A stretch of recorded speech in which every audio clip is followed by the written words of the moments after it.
দর্শক, সবার প্রতি শুভকামনা জানিয়ে শুরু করছি এনটিভির নিমন্ত্রণে। আপনাদের সঙ্গে আছে আমি নুহাত সাওম। এনটিভি নিমন্ত্রণের আজকের আয়োজনে থাকছে সংস্কৃতি, এনটিভি অনুষ্ঠান সূচি ও আলাপন। প্রথমেই সংস্কৃতি।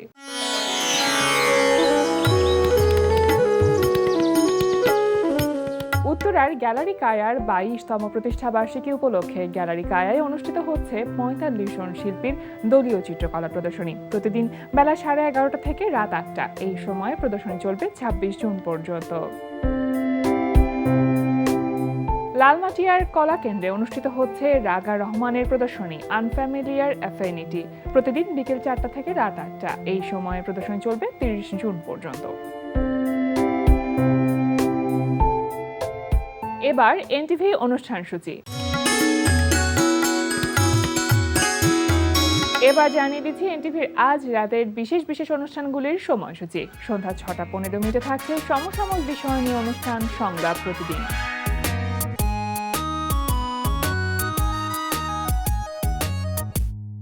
রাত 8:20 থাকছে গোলাম মুক্তাদিরের পরিচালনায় ধারাবাহিক নাটক কাজিনস। এই সংসার নামের মঞ্চে দেবদাসের পারুরাতে ঝাড়ু, তবুও নায়িকা।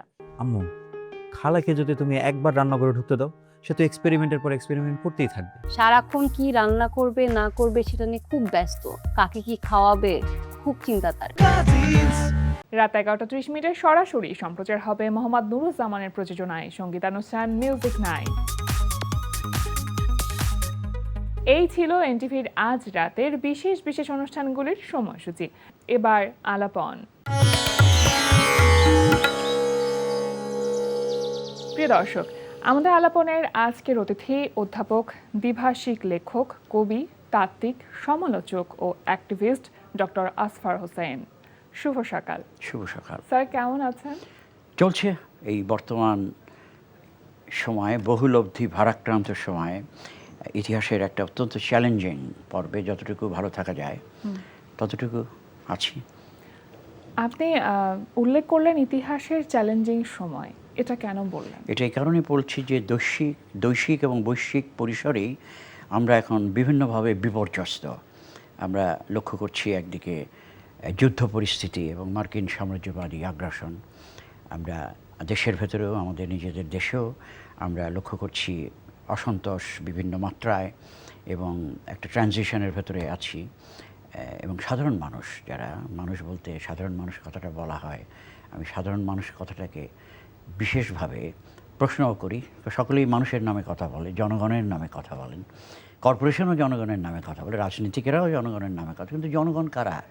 জনগণ কারা যদি বলতে হয়, সেটা তো যদি বলতে হয় তাহলে বাংলাদেশের খেটে খাওয়া মানুষ, এরই তো অধিকাংশ মানুষ, তাদেরকে তো বাদ দিয়ে তো জনগণ কথাটা ঠিক হবে না। এবং তার সাথে তো অবশ্যই যুক্ত করতে হবে আমাদের দেশের নারী, অধিকাংশ মানুষই নারী। নারী তো এখন পুরুষের সংখ্যাকে ছাড়িয়ে গেছে এবং শুধু তাদের কথা তো অবশ্যই সামনে আনা দরকার, যেমন আরও যুক্ত করা দরকার যারা প্রান্তিকায়িত মানুষ বলা হয়, ঐতিহাসিকভাবে প্রান্তিকায়িত এবং এখনও প্রান্তিকায়িত এবং বিভিন্নভাবে তারাও উপদ্রুত এবং বিপর্যস্ত। তাদের কথা, যেমন লিঙ্গুইস্টিক মাইনরিটি, এথনিক মাইনরিটি, তারপর আপনার রিলিজিয়াস মাইনরিটি এবং জেন্ডার মাইনরিটি বা সেক্সুয়াল মাইনরিটি, এদের যুক্ত করে এই মানুষই হচ্ছে জনগণ। সেই জনগণের জীবনে কতটা গুণগত পরিবর্তন ঘটেছে সেটা তো সবসময় একটা প্রশ্ন থাকে। অবশ্যই। সেই জায়গা থেকে আমার একটি প্রশ্ন আছে আপনার কাছে, যে বর্তমানে বাংলাদেশের প্রেক্ষাপটে সামাজিক, অর্থনৈতিক, রাজনৈতিক সব কিছুর প্রভাব তো দেশের উপর পড়ছে এবং সেই জায়গা থেকে সংস্কৃতির উপর একটা প্রভাব আছে। এই প্রভাবটা ছোট করে যদি আপনি একটু বলতেন, সেটা কেমন? আপনার প্রশ্নের ভেতরে একটা বিশেষ বিষয় এসছে, সেটা সংস্কৃতি এসছে, কিন্তু সংস্কৃতি হচ্ছে একটা ব্যাপ্ত পরিসর। আমরা সংস্কৃতি বলতে তো কেবলমাত্র গান বাজনা এগুলো বোঝাই না, কিন্তু বোঝানো হয়। অনেকে মনে করে যে সংস্কৃতি মানে হচ্ছে গান এবং বাজনা, সেগুলো তো আছে, গান বাজনা, কবিতা, স্থাপত্য ইত্যাদি, ভাস্কর্য ইত্যাদি, কিন্তু সংস্কৃতি তার চেয়েও বড়। আমি সচরাচর সংস্কৃতিকে যেভাবে সংজ্ঞায়িত করে থাকি সেটা এরকম যে আমাদের যাপিত জীবনের তাবৎ অনুশীলনের সমগ্রকে আমরা সংস্কৃতি বলতে পারি। অর্থাৎ সংস্কৃতির বাইরে আমরা অবস্থান করছি না কোনোভাবেই। আমাদের সামাজিক যে আচরণ, আচার আচরণ উচ্চারণ, এগুলো সংস্কৃতির বাইরে না। আমাদের রাজনৈতিক আচার আচরণ উচ্চারণ, এগুলোও সংস্কৃতির বাইরে না। সুতরাং সংস্কৃতি একটা বিশাল এলাকা। তো এই বিশাল এলাকাকে আমরা চিহ্নিত করি, মাঝে মাঝে করতে হয়। বিশাল এলাকা হলে তখন নাম দিতে হয়, গণতান্ত্রিক সংস্কৃতি, পুরুষতান্ত্রিক সংস্কৃতি, হ্যাঁ, আমরা তো এমনকি বলি সন্ত্রাসের সংস্কৃতি, রাজনৈতিক সংস্কৃতি, হ্যাঁ অনেক বড় রাজনৈতিক সংস্কৃতি। তো রাজনৈতিক সংস্কৃতি তো আমাদের যে অবস্থায় এসছে সেটা তো একদিনে ঘটে নাই। বা ধরেন একটা গণ অভ্যুত্থান ঘটে ঠিকই, বিপ্লব ঘটলে এটা অন্য কথা, গণ অভ্যুত্থানের সাথে তো বিপ্লবের পার্থক্য রয়েছে। এবং এই পার্থক্যকে ধরিয়ে দেওয়ার সময় অনেকে বলে যে এটা একটা টেক্সট বুকের কথা হলো। এটা বাস্তব কথা, এটা ঐতিহাসিকভাবে বাস্তব। দুটোর মধ্যে পার্থক্য আছে। একটা গণ অভ্যুত্থান কি আমাদের আসলে সংস্কৃতির ক্ষেত্রে বড় ধরনের পরিবর্তন আনতে সক্ষম? অনেক সময় এক পরিবর্তনের পথ তৈরি করে ঠিকই, কিন্তু পরিবর্তন যে বড় ধরনের আনে এর কোনো গ্যারান্টি নাই, হয়ও নাই সেরকম। যেমন ধরেন আমাদের জুলাই গণ অভ্যুত্থান, সেই গণ অভ্যুত্থান তার নির্দিষ্ট কিছু উদ্দেশ্য, সেই উদ্দেশ্য সাধিত হয়েছে, ব্যাপারে কোনো সন্দেহ নাই। কিন্তু আমাদের গণ অভ্যুত্থানের সময় যে কথাগুলো বলা হয়েছিল যে আমরা এমন একটা বাংলাদেশ চাই যে বাংলাদেশে সাম্য, মানবিক মর্যাদা এবং ন্যায় বিচার প্রতিষ্ঠিত হবে, বৈষম্য থাকবে না, বৈষম্যবিহীন, নামও তো বৈষম্যবিহীন ছাত্র প্ল্যাটফর্ম, সেখান থেকে উচ্চারিত হচ্ছে, এমন একটা ব্যবস্থা চাই। কিন্তু কোথায় সাম্য, কোথায় মানবিক মর্যাদা, কোথায় ন্যায় বিচার, এই প্রশ্নগুলো বারবার উঠছে, প্রশ্নগুলো অমীমাংসিত, এটা হচ্ছেও না সেটা। তো সেই জন্য আমার মনে হয় যে সংস্কৃতির একটা বড় ভূমিকা আছে। ধরুন রাজনৈতিক পরিবর্তন ঘটলেও সংস্কৃতির ক্ষেত্রে যদি পরিবর্তন না ঘটে, সেই পরিবর্তন আসলে জনগণের জীবনকে বিভিন্নভাবে উপকৃত করতে দারুণ পারে করে না। বললেন, মানে এভাবে আসলে ভাবা যায় যে বিষয়টাকে, যেটা নতুন করে ভাবলাম, বিষয়টা উপলব্ধি করলাম। যেহেতু গণ অভ্যুত্থানের প্রসঙ্গ চলেই আসলো, সেই সূত্র ধরে তো আসলে স্যার আপনার কাছে জানতেই হয়, যেহেতু আপনি একজন অ্যাক্টিভিস্ট হিসেবে কাজ করছেন, তো এই জায়গা নিয়ে কাজ করা এটা আসলে কতটুকু চ্যালেঞ্জ রাখে আপনার জীবনে? সবসময় যে কোনো ভালো কাজই চ্যালেঞ্জিং, কবিতা লেখাও তো চ্যালেঞ্জিং। অ্যাক্টিভিস্ট তো আমি শুরু থেকেই, আমার জীবনের বোধহয় এটা একটা বিশেষ বৈশিষ্ট্য বলা যেতে পারে যে আমি শিক্ষকতা আমার পেশা এবং শিক্ষকতা আমার প্যাশনও, কিন্তু অধ্যাপনার পাশাপাশিও তো আমি অ্যাক্টিভিস্ট হিসেবে কাজ করেছি। এবং সেই আমি নিজে বাংলাদেশ লেখক শিবিরের সাধারণ সম্পাদক ছিলাম, এবং তখন আমাদের লেখক শিবিরের সহসভাপতি ছিলেন, উনিও লেখক কিন্তু অ্যাক্টিভিস্টও, আখতারুজ্জামান ইলিয়াস। এবং সভাপতি তখন ছিলেন হাসান আজিজুল হক, উনি ঔপন্যাসিক, আমাদের অন্যতম প্রধান ঔপন্যাসিক না বলে ছোট গল্পকারও অবশ্যই বলতে হবে, কথাশিল্পী, অন্যতম প্রধান কথাশিল্পী। তো এদের সঙ্গে আমার অ্যাক্টিভিস্ট জীবন গড়ে উঠেছে। এবং বদরুদ্দিন ওমর আমার তখন বলা যেতে পারে পলিটিক্যাল মেন্টর, তার সঙ্গে আমি খুব ঘনিষ্ঠভাবে কাজ করেছি। সুতরাং আমার অ্যাক্টিভিজমের জীবনটা শুরু হয় ঢাকায়, স্টুডেন্ট লাইফ থেকে, এবং ছাত্র জীবনও তো বটেই, সেখানেও তো একদম অ্যাক্টিভিস্ট হিসেবে কাজ করেছি, ঢাকা বিশ্ববিদ্যালয়ের ছাত্র হিসেবে। আমার বন্ধু নুরুল কবির আরও বড় অ্যাক্টিভিস্ট ছিল আমার চেয়ে ওই সময়। কিন্তু আমি যতই সময় গেছে অ্যাক্টিভিজমের সঙ্গে আরও বেশি যুক্ত হয়েছি। ঢাকা থেকে লেখক শিবিরের সংগঠনের সাথে যুক্ত হওয়ার সাথে আবার আরেকটা অ্যাক্টিভিস্ট পত্রিকা আমরা বের করতাম 90-এর দশকে, যে পত্রিকার নাম ছিল সময়, যার সম্পাদক মণ্ডলীর সদস্য ছিলেন আমার শ্রদ্ধেয় শিক্ষক সিরাজুল ইসলাম চৌধুরী। আমি সেই সম্পাদক মণ্ডলীর সদস্য ছিলাম, এবং ওই পত্রিকায় আমি অ্যাক্টিভিস্ট লেখা লিখতাম প্রতি সপ্তাহে। সিরাজুল ইসলাম চৌধুরী আর আমি মূলত ওই লিড লেখাগুলো লিখতাম। ওখান থেকে শুরু হচ্ছে আরেকটা অ্যাক্টিভিজম। এবং তারপর আমি 90-এর দশকেই 95 সালে দেশ থেকে বিদেশে যাই ডক্টরেট করার জন্য। তখন আবার কিন্তু শুধুমাত্র যে একাডেমিক পৃথিবীতেই ছিলাম সেটা তো ঠিক না, কারণ সেখানে গিয়েও আমি সংগঠনের সঙ্গে যুক্ত হয়েছি, অ্যাক্টিভিজমের মধ্যে যুক্ত হয়েছি। এবং তখন পিএইচডির শেষের দিকেও আমি বড় বড় মার্কিন যুক্তরাষ্ট্রের যে আন্দোলনগুলো হয়েছে সেই আন্দোলনে যুক্ত হয়েছি। অবশ্যই বলা যাবে 1999 সালের যে WTO বিরোধী আন্দোলন হয়েছিল, সিয়াটল, যেটাকে ব্যাটল অফ সিয়াটল বলা হয়, সেই আন্দোলনের আমি একজন সংগঠক ছিলাম। এবং না বলে পারছি না যে আমি একাই সেই সময় 5000 লোককে নিয়ে রাস্তায় নেমেছিলাম ইত্যাদি। এবং তারপরেও যে আন্দোলনগুলো হয়েছে, যেমন অকুপাই মুভমেন্ট বলে একটা গ্লোবাল মুভমেন্ট হয়েছে, গ্লোবাল এই অর্থে শুরু হয়েছে মার্কিন যুক্তরাষ্ট্রে, কিন্তু এটা ছড়িয়ে পড়েছে সারা পৃথিবীতে। সেই আন্দোলনের একজন সংগঠকও ছিলাম আমার নিজ এলাকায়। এবং তারপরে আমি গত 13 বছর ধরে মার্কিন যুক্তরাষ্ট্রে ফিলিস্তিনি সংহতি কমিটি, জাতীয় ফিলিস্তিনি সংগঠন কমিটির একজন সদস্য হিসেবে কাজ করেছিলাম। বামপন্থী পত্রিকা, সেখানেও পত্রিকার ভেতর যে অ্যাক্টিভিজম হচ্ছে লিগ ফর রেভলিউশনারিজ আমেরিকা, তাদের পত্রিকায় আমি লিখেছি নিয়মিতভাবে, এবং আমার লেখা পুঁজিবাদ বিরোধী, বর্ণবাদ বিরোধী, সাম্রাজ্যবাদ বিরোধী এবং পুরুষতন্ত্র বিরোধী অবস্থান থেকে লেখা। জি। তো এগুলো সেটার ভেতর দিয়েও করেছি। তারপর সর্বশেষ ফিলিস্তিনি যে আন্দোলন, ফিলিস্তিনিদের পক্ষে মার্কিন যুক্তরাষ্ট্রে তুমুলভাবে হয়েছে, আমরা জানি অক্টোবর 7-এর পর থেকে 2023 সালের পর থেকে যে আন্দোলন, সেই আন্দোলনের সাথেও যুক্ত হয়েছি, সরাসরি সক্রিয় অংশগ্রহণ করেছি শিক্ষক হিসেবে ছাত্রদের সঙ্গে গিয়ে। এবং তারপরে আবার 2024 সালে বাংলাদেশে যখন আবার আপনাদের এই অনুষ্ঠানে, তখন আমি একটা অনুষ্ঠান করেছি, এসে আমি বাংলাদেশের রাস্তায়, ঢাকার রাজপথেও নেমেছি। জুলাইয়ের গণঅভ্যুত্থানের আমি একজন সক্রিয় অংশগ্রহণকারী ছিলাম। বিশাল লম্বা একটা জার্নি। সংক্ষেপে বলেছি, ছোট একটা করে লম্বা আমরা জার্নি, একটা শুনলাম। লম্বা।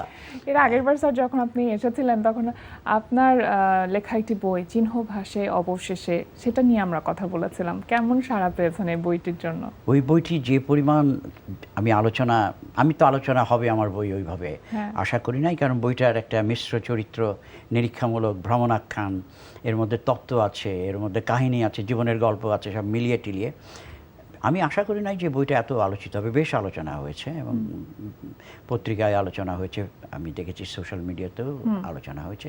খারাপ সারা পাইনি বলতে হবে। বইয়ের বিক্রিও আমার প্রকাশক বলেছে ভালোই হয়েছে, এই আর কি। আমরা তো আর জনপ্রিয় লেখক হিসেবে একটা মার্কেট ধরার জন্য ওইভাবে লিখি না, বা ওইভাবে তো সামাজিক দায়বদ্ধতার জায়গা থেকে লেখা হয়। অবশ্যই। এবং সেই ধারাবাহিকতায় আপনার আরও 2টি বই প্রকাশিত হতে যাচ্ছে। একটি নাম হচ্ছে সাম্রাজ্যবাদ ও সাংস্কৃতিক রাজনীতি, এবং আরেকটি হচ্ছে কেরামতনামা। আমি প্রথম বইটি সম্পর্কে একটু জানতে চাইবো যে সাম্রাজ্যবাদ ও সাংস্কৃতিক রাজনীতি নামটা শুনেই আমরা বুঝতে পারছি যে এটা আসলে কি ধরনের বই হতে চলেছে বা কি বিষয়, কিন্তু তারপর আপনার কাছ থেকে জানতে চাইবো মূলত কোন ভাবনার জায়গা থেকে এই বইটি লেখা। সাম্রাজ্যবাদ ও সাংস্কৃতিক রাজনীতি হচ্ছে এমন একটা বই আমি লিখেছি, যেখানে অবশ্যই এটা প্রবন্ধের সংকলন, কিন্তু বইয়ের বিষয়বস্তু আপনি যথার্থই বলেছেন যে বোঝা যাচ্ছে সাম্রাজ্যবাদ। কিন্তু সাম্রাজ্যবাদ কিভাবে আমাদের যাপিত জীবনের তাবৎ অনুশীলনে কাজ করে, কারণ সাম্রাজ্যবাদ বলতে আমাদের কতগুলো সনাতন চিত্র চোখের সামনে বেড়ে ওঠে, কিন্তু সাম্রাজ্যবাদ কিভাবে সাংস্কৃতিকভাবে কাজ করে সেটা নিয়ে আলোচনা আছে এই বইয়ের ভেতরে। বিশেষ করে সংস্কৃতি নিয়ে, সংস্কৃতির রাজনীতি এবং রাজনীতির সংস্কৃতি নিয়ে একাধিক প্রবন্ধ আছে, যার ভেতর দিয়ে আমি দেখাবার চেষ্টা করেছি যে আমরা বাংলাদেশকেই বুঝবো না যদি বাংলাদেশের রাজনৈতিক সংস্কৃতির ইতিহাসটাকে না ধরতে পারি। আর সেই রাজনৈতিক সংস্কৃতির ইতিহাসে কি তার যে প্রবণতাগুলো, সেই প্রবণতাগুলোকে চিহ্নিত করার চেষ্টা করেছি। যেমন আমাদের এই দেশে যেমন রাজনীতির আমলাতান্ত্রিকীকরণ হয়েছে এবং আমলাতন্ত্রের রাজনীতিকীকরণ হয়েছে, রাজনীতির বাণিজ্যিকীকরণ হয়েছে এবং ব্যবসার রাজনীতিকীকরণ হয়েছে, রাজনীতির সামরিকীকরণ হয়েছে এবং সামরিক বাহিনীর রাজনীতিকীকরণ হয়েছে, এবং রাজনীতিতে ধর্মের ব্যবহার হয়েছে এবং ধর্মের রাজনীতিকীকরণ হয়েছে, এবং রাজনীতির দুর্বৃত্তায়ন হয়েছে, যেটা বদরুদ্দীন উমর বিশদভাবে লিখে ব্যাখ্যা করেছেন তার কাজে। তো এই সব প্রবণতাগুলো নিয়েও তাত্ত্বিক আলোচনা আছে। যেমন আবার সাহিত্য নিয়ে আলোচনা, সাহিত্যের রাজনীতি কী সেটা নিয়েও আলোচনা আছে, সেটা বিশ্ব পরিসরে। যেমন কেনজাবুরো ওয়ে বলে জাপানি লেখক, তার নিকে যেমন আলোচনা আছে। আমার প্রিয় কবি, ক্যারিবীয় কবি এইমস সেজায়ারের কবিতা এবং তার কাজ নিয়ে আলোচনা আছে। এবং জীবনানন্দ দাশের কবিতার রাজনীতি, সেখানে রাজনীতি কীভাবে আসে এটাও নিয়ে আলোচনা আছে বইয়ের ভেতরে। এবং শুধু তাই না, নারীবাদী দৃষ্টিভঙ্গি থেকে আমি কার্টুনের আলোচনা করেছি, কার্টুনের রাজনীতি কী সেটাও আলোচনা এখানে এসছে। চে গুয়েভারার সাংস্কৃতিক রাজনীতি কী সেটা নিয়েও প্রবন্ধ আছে ইত্যাদি। ভাসানীর সাংস্কৃতিক রাজনীতি কী সেটা নিয়েও প্রবন্ধ আছে। বইটি লিখতে তো রীতিমতো একটা গবেষণা করতে হয়েছে, কতদিন সময় লেগেছে? দীর্ঘ সময়ের গবেষণা, আমার বলতে হবে যে প্রায় 20 বছরের গবেষণার ফল এর মধ্যে উপস্থিত কোনো না কোনোভাবে। অনেকটা দিন সময় নিয়ে আপনি কাজটি করেছেন। আর কেরামতনামার কেরামতনামা হচ্ছে আমার ব্যঙ্গ রচনা, আমি লিখতাম একসময় এবং কলাম লিখতাম, সেই কলামের সংকলন আর কি, কিন্তু ব্যঙ্গ রচনা, তার সঙ্গে 3টা নিরীক্ষামূলক গল্প, আমি একসময় ছোট গল্প লিখেছি, সেই ছোট গল্পগুলো বন্ধুরা বলতো যে এগুলো তো সামনে আনা উচিত, এগুলো কেন, কারণ যখন লিখেছি সেই সময় বেশ ভালো সাড়া পেয়েছি। নিজেকে তো আমি আর গল্পকার হিসেবে আমার ক্যারিয়ার পারসিউ করি নাই যদিও, কিন্তু গল্প তো লিখেছি।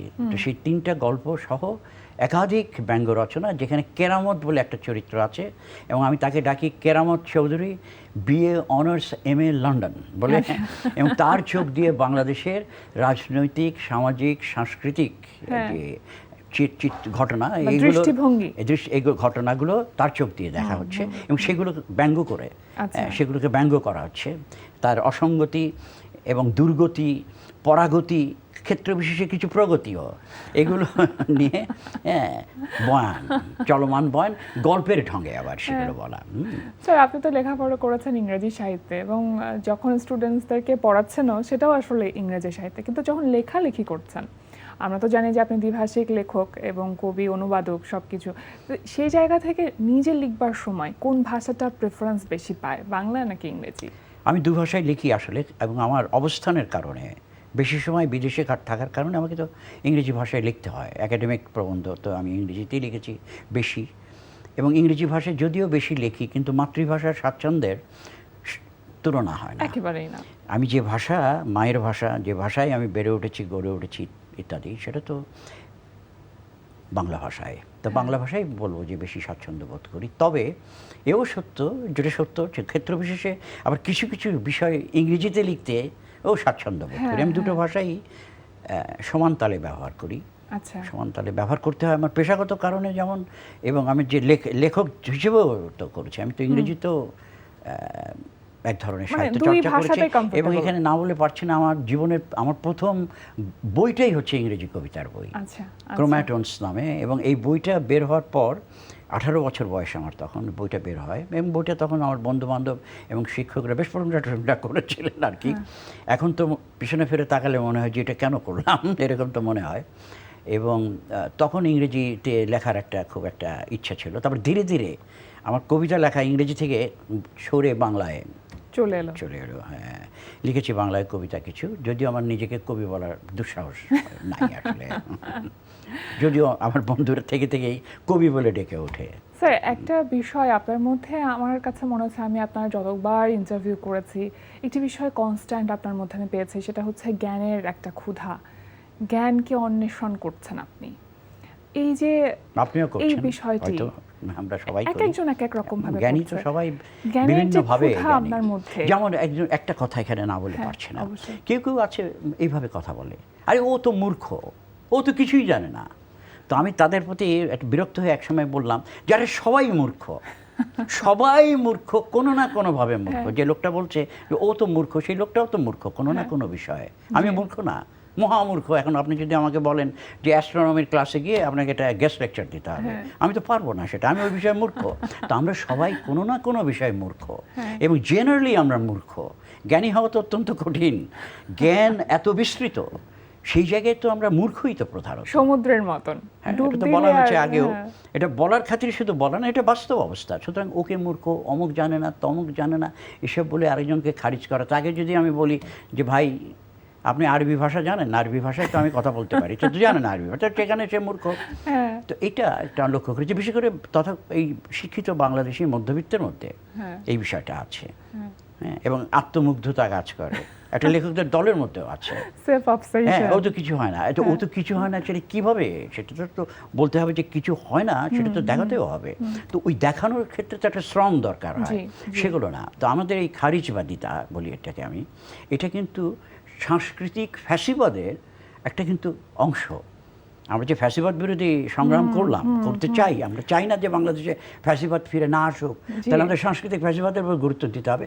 চিন্তার ক্ষেত্রে যে ফ্যাসিবাদ বিরাজ করে, আপনার প্রতিটি কথাই আসলে চিন্তার খোরাক যোগায় আমাদের মনের ভেতরে।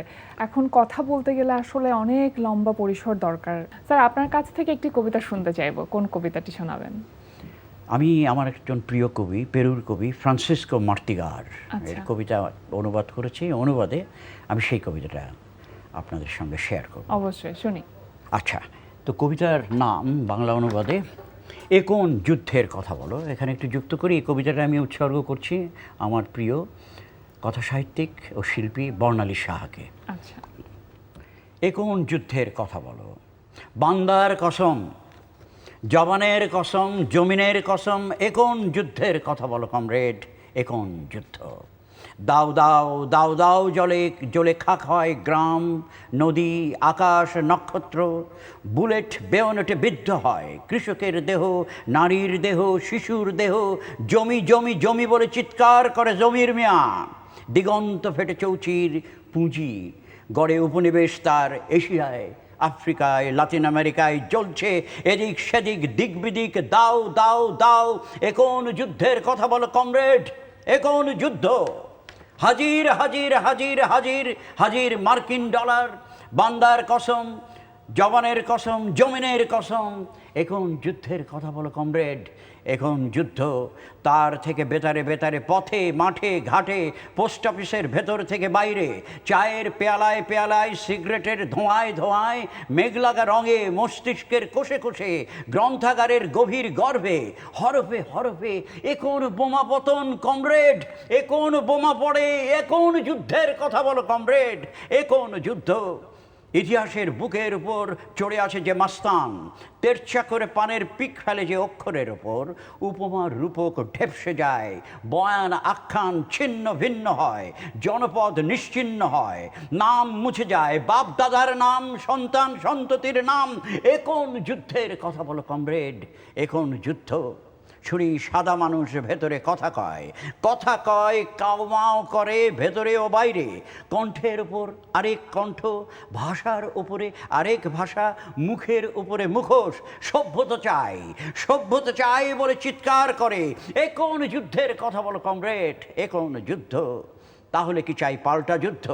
চাই দুনিয়া জুড়ে বাদামি আর কালা আদমির ঢল, নারীর ঢল, শ্রমিকের ঢল, কৃষকের ঢল। মানুষই উঠবে না গর্জে? তাহলে গর্জে উঠুক, গর্জে উঠুক, গর্জে উঠুক, নতুন মানুষ গর্জে উঠুক। অনেক অনেক ধন্যবাদ স্যার। আপনি আসলে মিশিগানে থাকেন এবং প্রতিবার যখন বাংলাদেশে আসেন আমাদের নিমন্ত্রণে যে সাড়া দেন সেটার জন্য আমরা আসলে অশেষ কৃতজ্ঞতা জ্ঞাপন করছি আপনার প্রতি। খুব অল্প সময়ের জন্য বাংলাদেশে আসা হয় এবং ইউল্যাবেও আপনি একজন টিচার হিসেবে আছেন, ইংরেজি সাহিত্য, সেখানেও বাচ্চাদেরকে পড়াচ্ছেন এখনকার সময়ের স্টুডেন্টদের সাথে, যেখানে আপনার একটা কানেক্টিভিটি তৈরি হচ্ছে। আমরা আশা করব যে আপনার যে চিন্তা চেতনা মননে বা মস্তিষ্কে রয়েছে সেটা আমাদের এই প্রজন্মকে কোনো না কোনোভাবে প্রভাবিত করুক। অনেক অনেক শুভকামনা রইল আপনার জন্য। আজকে আমাদের আমন্ত্রণে সাড়া দেওয়ার জন্য আপনাকে অনেক ধন্যবাদ। আপনাকেও ধন্যবাদ এবং এনটিভি দর্শকদের, শ্রোতাদের, তাদেরকেও অনেক অনেক ধন্যবাদ। প্রিয় দর্শক, আমরা চলে এসেছি অনুষ্ঠানের শেষ প্রান্তে। অনুষ্ঠান সম্পর্কে আপনার মতামত জানাতে মেইল করুন ntvnimontrone@ntvbd.com। বিশ্বের যে কোনো প্রান্ত থেকে যে কোনো সময় এনটিভি নিমন্ত্রণে দেখতে ভিজিট করুন আমাদের পূর্ণাঙ্গ ওয়েব পোর্টাল www.ntvbd.com। এছাড়া এনটিভি সব জনপ্রিয় অনুষ্ঠান ও খবরের আপডেট পেতে ভিজিট করুন আমাদের ইউটিউব চ্যানেল ও ভেরিফাইড ফেসবুক পেজে। সবার মঙ্গল কামনায় আজকের মতো এখানেই শেষ করছি। সবাই ভালো থাকুন, সুস্থ থাকুন, সুন্দর হোক আপনার প্রতিটি মুহূর্ত।